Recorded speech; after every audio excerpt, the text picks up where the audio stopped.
जय हिंद दोस्तों।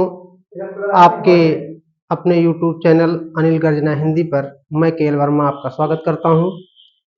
मित्रों, आज हम कक्षा 10 की मैथ के बहुत ही इम्पोर्टेंट टॉपिक त्रिकोणमिति पर चर्चा करने वाले हैं। त्रिकोणमिति बहुत ही महत्वपूर्ण टॉपिक है और थोड़ा सा आप लोगों को नया कुछ सीखने को मिलेगा, क्योंकि हाई स्कूल से ही अब त्रिकोणमिति की स्टार्ट होती है। इसके पहले 9th से स्टार्ट हुआ करती थी, अब 10th से स्टार्ट है, 11th में पढ़ना है, 12th में, जब तक मैथ पढ़ेंगे आपको त्रिकोणमिति पढ़ना है। तो सबसे पहले हम इसके नाम पर चर्चा कर लेते हैं। क्या त्रिकोणमिति? त्रिकोणमिति का मतलब है त्रिकोण प्लस मिति। त्रिकोण मतलब 3 कोणों वाला, मिति मापना या नापना, यानी 3 कोणों को नापना। 3 कोणों को नापना ही क्या कहलाता है दोस्तों? त्रिकोणमिति। 3 कोण कहाँ मिलेंगे हमको? 3 कोण मिलेंगे हमको त्रिभुज में।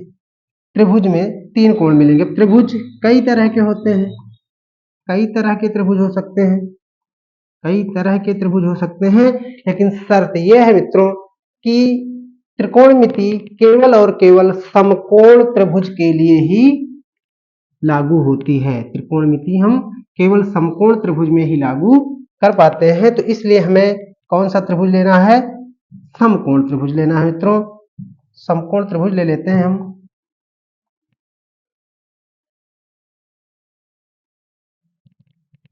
समकोण त्रिभुज ले लिए।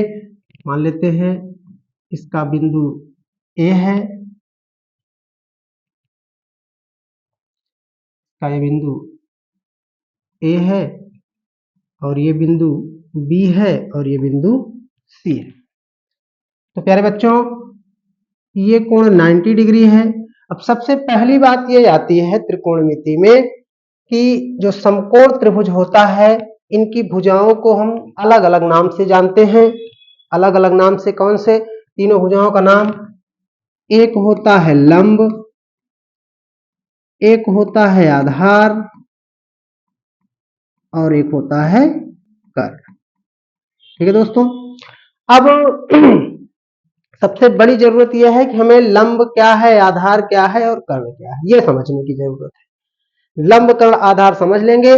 समझ लीजिए कि हम इस टॉपिक के, इस प्रश्नावली के आधे क्वेश्चन, आधी चीजें समझ गए। क्या है? ये 90 डिग्री है, जो 90 डिग्री के सामने वाली भुजा होती है, इसको हम कहते हैं कर्ण। दूसरी भाषा में कहें तो सबसे बड़ी भुजा क्या होती है? कर्ण। जो सबसे बड़ी भुजा है वो कर्ण होगी। अब थोड़ी सी समस्या होती है लंब और आधार में। हम अभी इसमें डिसाइड नहीं कर सकते हैं कि कौन सी भुजा लंब है और कौन सी भुजा आधार है। जैसा कि हम पीछे पढ़ते आए हैं, त्रिभुज पढ़े हैं 9th में, 8th में, तो मन में टेंडेंसी ये बनी होती है कि नीचे वाली भुजा आधार और ऊपर वाली भुजा लंब। लेकिन अब हमें ये टेंडेंसी बदलनी होगी।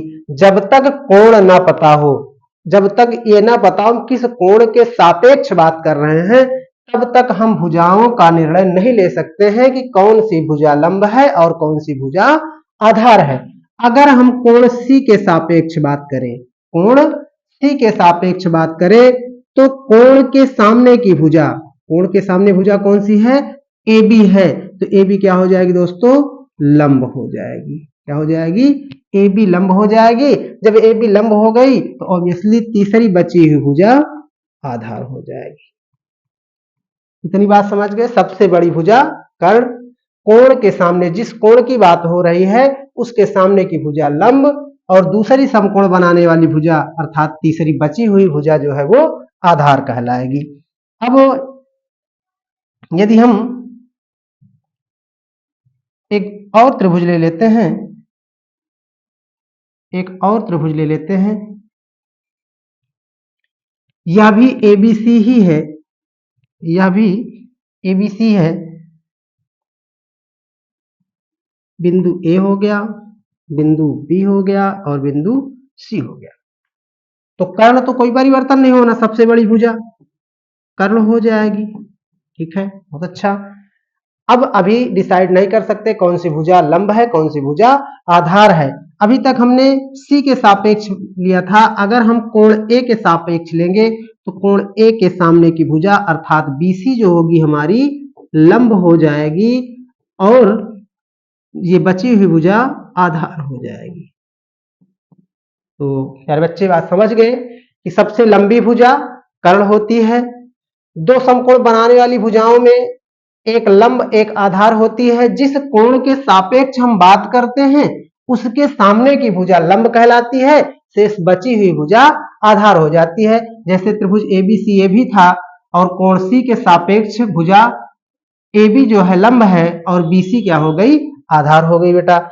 ऐसे ही ये त्रिभुज भी ABC ही है, लेकिन हम कोण A के सापेक्ष बात कर रहे हैं, इसलिए भुजा हमारी AB आधार है और BC क्या है, लंब हो गई दोस्तों। चलिए अब हम बात करते हैं त्रिकोणमितीय अनुपात। त्रिकोणमिति में आपको 4 प्रश्नावलियां पढ़नी है। पहली प्रश्नावली 8.1 है। 8.1 में क्या पढ़ना है, त्रिकोणमितीय अनुपात। क्या पढ़ना है, त्रिकोणमितीय अनुपात। ठीक है दोस्तों, त्रिकोणमितीय अनुपात। दूसरी प्रश्नावली आपकी 8.2 है। इसमें क्या है,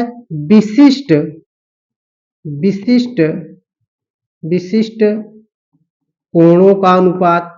विशिष्ट कोणों का अनुपात। और तीसरा 8.3 है, ये हो जाएगा आपका पूरक कोणों का अनुपात। पूरक कोणों का अनुपात। और चौथी प्रश्नावली एनसीईआरटी के हिसाब से 8.4 है, जिसमें आपको पढ़ना है त्रिकोणमितीय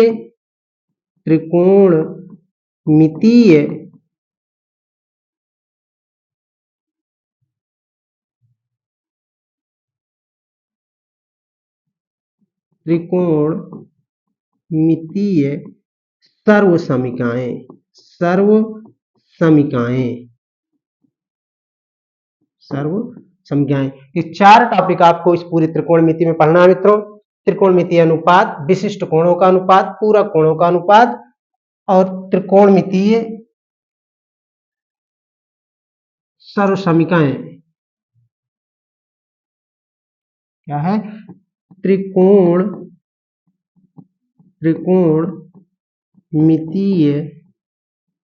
सर्वसमीकाएं।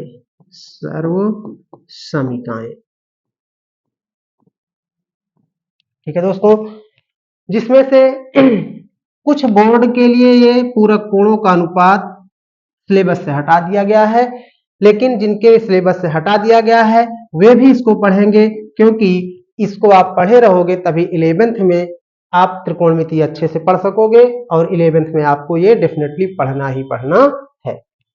अब हम बात करते हैं दोस्तों कि त्रिकोणमितीय अनुपात क्या है।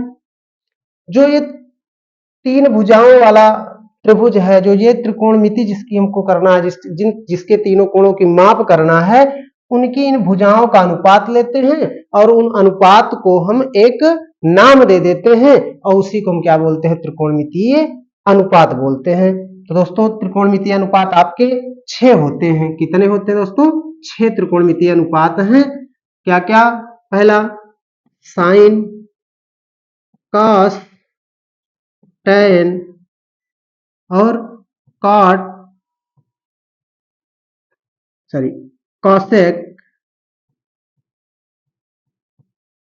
कॉसेक, सेक और काट। अब हम जिस कोण के सापेक्ष बात करते हैं, इस कोण का अगर कोई नाम दे दे, जैसे हम मान लेते हैं कि थीटा है, इसमें ये थीटा है, इनके साथ में क्या जोड़ देते हैं दोस्तों, हम थीटा जोड़ देते हैं। क्या जोड़ देते हैं, थीटा जोड़ देते हैं। इनके साथ क्या जोड़ देते हैं, थीटा। ये 6 त्रिकोणमितीय अनुपात है, साइन, कॉस, टैन, कॉसेक, सेक, काट। इनका अनुपात क्या होता है, अब इसको हम थोड़ा सा जो है चेंज कर लेते हैं।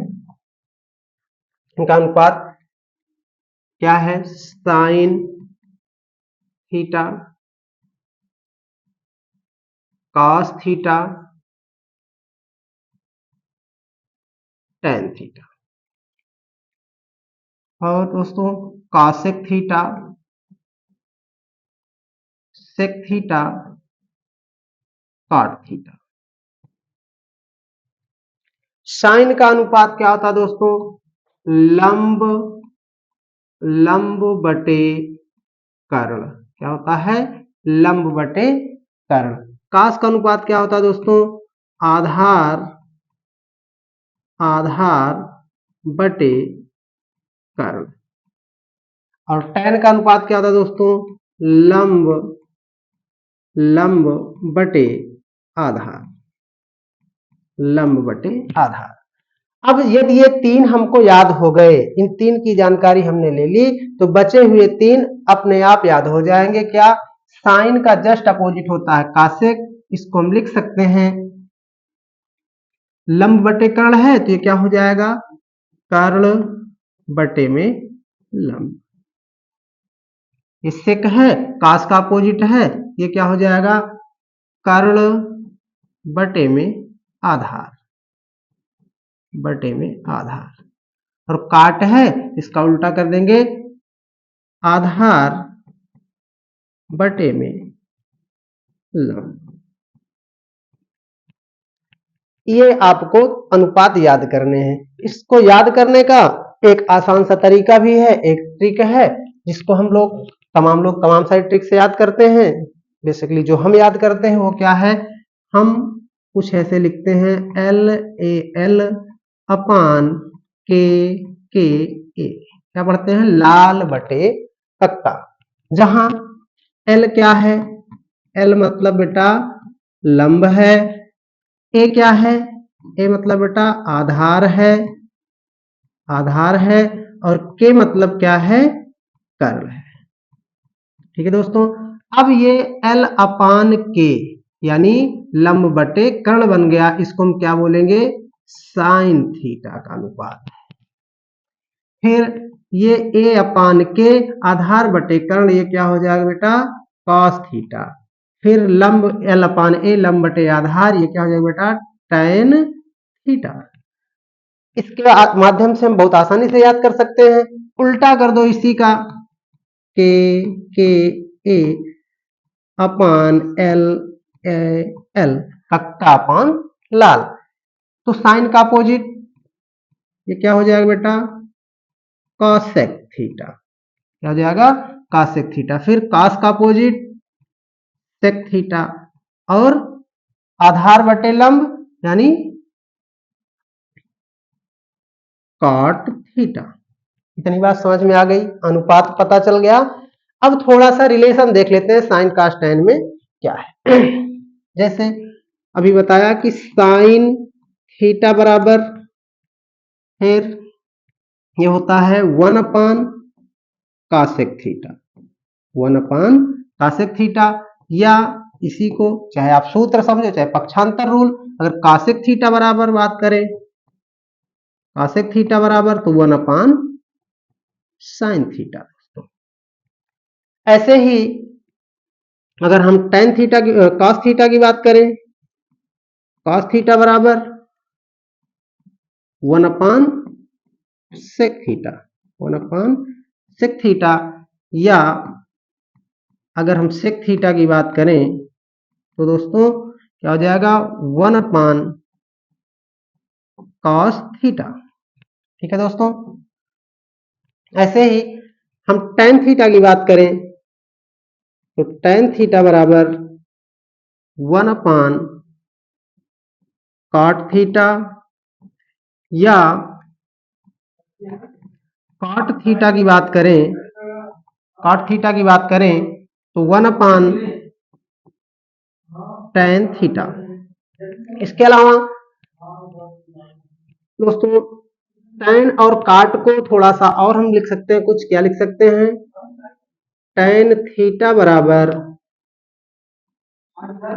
साइन थीटा बटे कॉस थीटा। ऐसे ही अब कॉट थीटा लिखना है तो क्या लिख सकते हैं? कॉस थीटा अपान में साइन थीटा। ठीक है दोस्तों, अनुपात याद हो जाए, ये सूत्र याद हो जाए, उसके बाद कक्षा 8 में आपने पढ़ा होगा पाइथागोरस पाइथागोरस प्रमेय। पाइथागोरस प्रमेय, इस प्रमेय का भी उपयोग आपकी इस प्रश्नावली में कहीं ना कहीं हो सकता है। क्या हो सकता है, क्या होती है? कर्ण का स्क्वायर बराबर लंब का स्क्वायर प्लस आधार का स्क्वायर, यह है पाइथागोरस प्रमेय। इतनी चीजें अगर आपने समझ ली तो समझ लीजिए आपकी त्रिकोणमिति का पहला चैप्टर की पहली प्रश्नावली बिल्कुल फुलफिल फिनिश हो चुकी है। तो इसी के साथ स्क्रीनशॉट ले लीजिए आप लोग, और हम आगे बढ़ते हैं, चलते हैं प्रश्नावली पर। प्रश्नावली का क्वेश्चन नंबर एनसीईआरटी से क्वेश्चन नंबर 1 लेते हैं।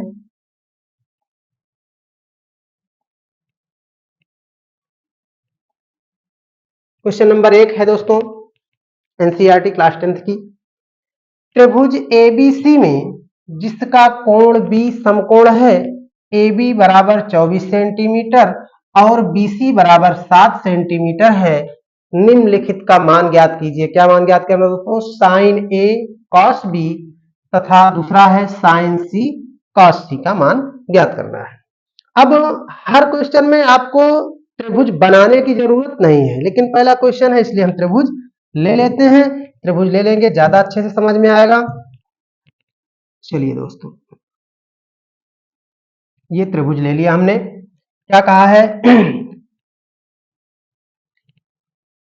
कह रहा है कि जिसका कोण B समकोण है, मतलब कोण B जो होगा, ये कोण B यहां पर होगा, जो दिया है कि कोण B समकोण, समकोण कहां बन रहा है? यहां पे बन रहा है, तो पॉइंट B जो होगा, बिंदु B समकोण पर होगा। उसके बाद AB 24 सेंटीमीटर और BC 7 सेंटीमीटर है, तो चाहे यहां A लिख दो और चाहे यहां लिख दो। हम यहां A लिख देते हैं। ये वाली भुजा आपकी मान लेते हैं 24 सेंटीमीटर और ये वाली भुजा हम मान लेते हैं BC बराबर 7 सेंटीमीटर। ये वाली भुजा हमको पता नहीं है, इसको हम मान लेते हैं कि x सेंटीमीटर है। समझ गए बच्चों? अब सबसे पहले sine A cos A sine C cos C को ज्ञात करने के लिए मित्रों हमें क्या पता होना चाहिए? त्रिभुज की तीनों भुजाएं पता होनी चाहिए, जिसमें से अब हम लंब कर्ण की बात करें तो सबसे लंबी भुजा कर्ण हो जाएगी। लंब और आधार की बात करें तो कोई इसमें BC AB में से एक लंब होगी, एक आधार। तो अभी हम लंब आधार की बात बाद में करेंगे। ये कंफर्म है कि एक लंब है, एक आधार, ये कर्ण है। तो पाइथागोरस प्रमेय से हम कर्ण का मान निकाल लेते हैं। पाइथागोरस प्रमेय से क्या है? पाइथागोरस प्रमेय भाई, कर्ण का वर्ग बराबर यानी AC का वर्ग, AC का वर्ग बराबर AB का वर्ग, AB का वर्ग प्लस BC का वर्ग, BC का वर्ग। तो AC क्या है बेटा? X है, यानी x स्क्वायर बराबर AB का वर्ग, AB का मान कितना बेटा? 24 का स्क्वायर कर दो प्लस BC कितना है बेटा? 7 है, 7 का स्क्वायर कर दो बेटा। तो x स्क्वायर इक्वल टू 24 का 24 से मल्टीप्लाई कर दो। मल्टीप्लाई अगर पहाड़ा पता है तो ठीक है, नहीं पता है तो मल्टीप्लाई करने का मैं तरीका बताता हूं आपको कैसे करना है। 4 चौक, इसका वर्ग कर लो, 4 चौक 16 के 6 हासिल आए 1, फिर इसका और इसका गुणा कर दो, 4 दूना 8, फिर डबल कर दो, 4 दूना 8, 8 दूना 16, 16 में 1 जोड़ दो 17 हो गया। अब इसका वर्ग कर दो, 2 दूना 4, जितना हासिल बचा था 4 1 5, कितना आ गया? एक बार में गुणा हो गया 576, 576 प्लस में 7 का वर्ग कर लो, 7 सत्ता 49। ठीक है बेटा, x का मान निकालेंगे, यहां से स्क्वायर हटेगा तो इसके ऊपर क्या आ जाएगा? रूट आ जाएगा। पढ़ा है आप लोगों ने, बार बार पढ़ा है। ऐड कर लो दोनों को, 9 और 6 15, 15 के 5 हासिल 1, 7 4 11, 11 1 12 के 2 हासिल 1 और 5 1 6। जैसा कि आप सबको ये विदित होना चाहिए, पता होना चाहिए 625 किसका स्क्वायर है? 25 का। तो 625 का स्क्वायर रूट क्या हो जाएगा? 25 हो जाएगा। ठीक बेटा, यानी x का मान निकाल लिया हमने, क्या मिला? 25 सेंटीमीटर। ठीक है दोस्तों, अब बात करते हैं हम पहले जो क्वेश्चन दिया है, पहले टॉपिक के लिए, फर्स्ट क्वेश्चन के लिए बात करते हैं। साइन ए और कॉस ए के लिए किस कोण के सापेक्ष बात हो रही बेटा? ए के सापेक्ष बात हो रही, मतलब कोण ये लिया जा रहा है। जब कोण ए लिया जाएगा तो इस कंडीशन में लंब कौन हो जाएगा? बीसी बेटा लंब हो जाएगा, और बची हुई भुजा आधार हो जाएगी, अर्थात ए भी क्या हो जाएगी? आधार हो जाएगी। ठीक है बेटा, अब निकालते हैं हम साइन ए का मान। साइन ए बराबर क्या पढ़ा था अनुपात हमने? लाल बटे कक्का, यानी एल अपान के। एल अपान के मीन्स लंब बटे कर्ण। क्या हो गया? लंब बटे कर्ण। लंब का मान कितना बेटा? 7 सेंटीमीटर, और कर्ण का मान कितना है? 25 सेंटीमीटर। एक आंसर आपका ये आ गया। फिर बात करते हैं कॉस ए की। कॉस ए क्या पढ़े थे अनुपात भाई? लंब सॉरी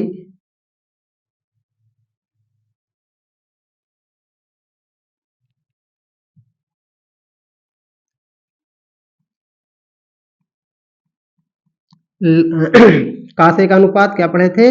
आधार आधार बटे में कर्ण। आधार बटे कर्ण। तो आधार क्या बेटा?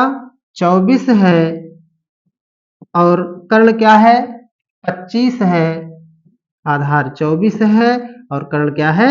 25। ये आ गया आपका दूसरा आंसर। ठीक है बेटा, अब दूसरा क्या पूछा? साइन सी कॉस सी।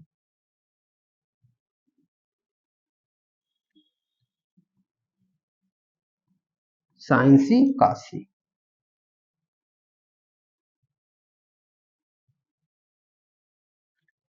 साइन सी कॉस सी की बात करें तो साइन सी बराबर वही अनुपात तो वही होगा, लंब बटे कर्ण। लंब बटे कर्ण। लेकिन बेटा यहां देखो, कोण सी की बात हो रही है।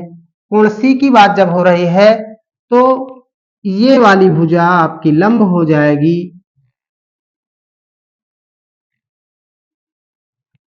ये वाली भुजा लंब, और ये वाली भुजा जो है आपकी, सॉरी, ये वाली भुजा लंब हो जाएगी, और ये वाली भुजा आपकी आधार हो जाएगी। क्या हो जाएगी? आधार। क्यों? क्या बताया गया? जिस कोण के सापेक्ष बात की जाए उसके सामने की भुजा लंब, शेष दूसरी समकोण बनाने वाली भुजा आधार होती है। तब अब लंब और कर्ण, कर्ण तो वही रहेगा, लंब बदल जाएगा। लंब क्या है?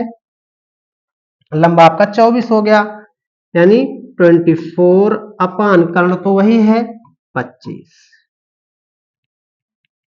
सेंटीमीटर। ये हो गया आंसर। दूसरा फिर क्या पूछा है? कॉस सी। कॉस सी, कॉस सी का अनुपात, अनुपात तो वही होगा, आधार बटे में कर्ण। चेंजमेंट क्या हुआ बेटा? जो लंब था आधार में बदल गया, जो आधार था वो लंब में बदल गया। अब इसका आधार क्या है? 7 सेंटीमीटर, मीन्स 7 बटे 25। इस तरह से आपके 8.1 की 8.1 प्रश्नावली का ये पहला क्वेश्चन सॉल्व हो गया, और आशा करता हूं सबको पूरी तरह से समझ में आया होगा। स्क्रीनशॉट ले लो। आगे बढ़ते हैं अगले क्वेश्चन की तरफ।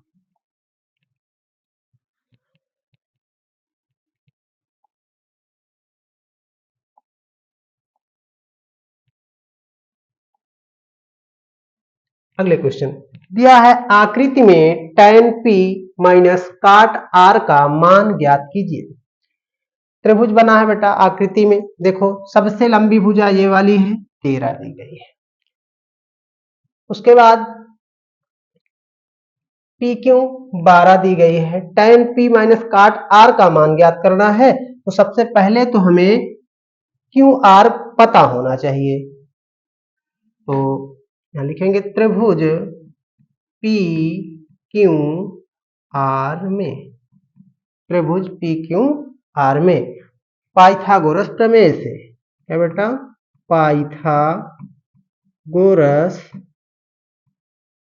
प्रमेय से, पाइथागोरस प्रमेय से क्या बताया गया था, कर्ण का वर्ग बराबर लंब का वर्ग धन आधार का वर्ग। तो अगर हम पक्षांतर रूल लें, मुझे ज्ञात क्या करना है, इसमें से चाहे इसको हम आधार समझे चाहे लंब समझे, तो ये हो जाएगा क्यू आर का स्क्वायर बराबर पी आर का स्क्वायर माइनस पी क्यू का स्क्वायर, माइनस पी क्यू का स्क्वायर। तो क्यू आर का स्क्वायर बराबर पी आर क्या है बेटा, 13 है, 13 का स्क्वायर कर दो, 13 13 में 169 माइनस पी क्यू क्या बेटा 12 है, 12 का वर्ग कर दो, 12 12 में 144। ठीक है बेटा। अब इसका हम वर्ग हटाएंगे, इसका जब वर्ग हटाएंगे तो इसके ऊपर क्या आएगा, रूट आ जाएगा। घटाओ, 9 में से 5 4 घटाएंगे 5, और यहाँ 5 में 6 में से 4 घटाएंगे 2 आ गया 25, 25 का वर्गमूल क्यू आर बराबर क्या मिलेगा 5 सेंटीमीटर। ये क्या मिलेगा बेटा 5 सेंटीमीटर।